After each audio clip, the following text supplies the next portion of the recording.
আল্লাহ তাআলা আত্মাকে শুদ্ধ করতে আমাদের জন্য রোজা উপহার দিয়েছেন এবং সেই সাথে শরীরেও অনেক উপকার দিয়েছেন। আর বিজ্ঞান বলছে এটি শরীরকেও শুদ্ধ করে।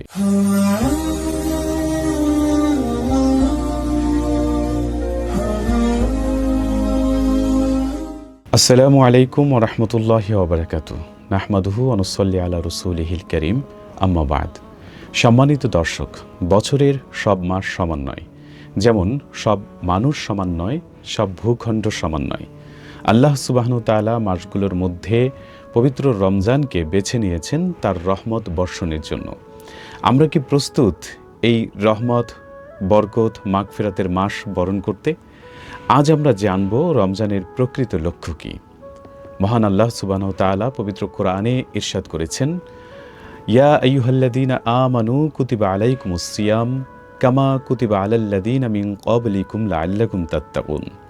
হে মুমিনগণ, তোমাদের উপর রোজা ফরজ করা হয়েছে যেমন ফরজ করা হয়েছিল তোমাদের পূর্ববর্তীদের উপর, যেন তোমরা তাকওয়া অর্জন করতে পারো। সূরা বাকারা আয়াত 183। প্রিয় দর্শক, এই আয়াতের শেষ অংশ লাআল্লাকুম তাত্তাকুন, অর্থাৎ তোমরা যেন তাকওয়া অর্জন করতে পারো।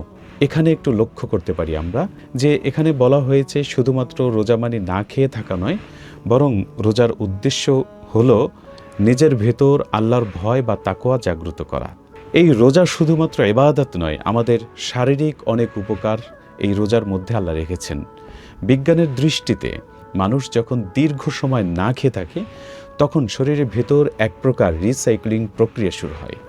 শরীর নিজেই নিজের খারাপ ও বিষাক্ত কোষগুলোকে খেয়ে ফেলে সুস্থ কোষ তৈরি করে।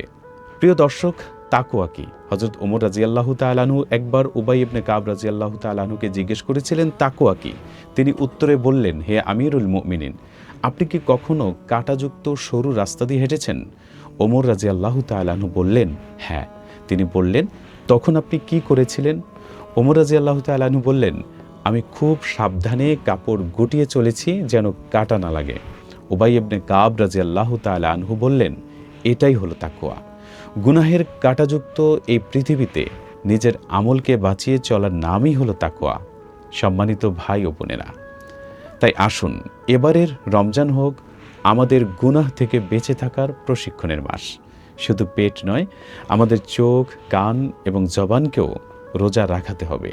আল্লাহ রাব্বুল আলামিন আমাদেরকে অত্যন্ত গুরুত্বপূর্ণ আল্লাহর দেয়া উপহার পবিত্র মাহে রমজানের 30টি রোজা যেন আমরা সুন্দরভাবে রাখতে পারি, হক আদায় করতে পারি। আল্লাহ আমাদেরকে সেই তৌফিক দান করুন।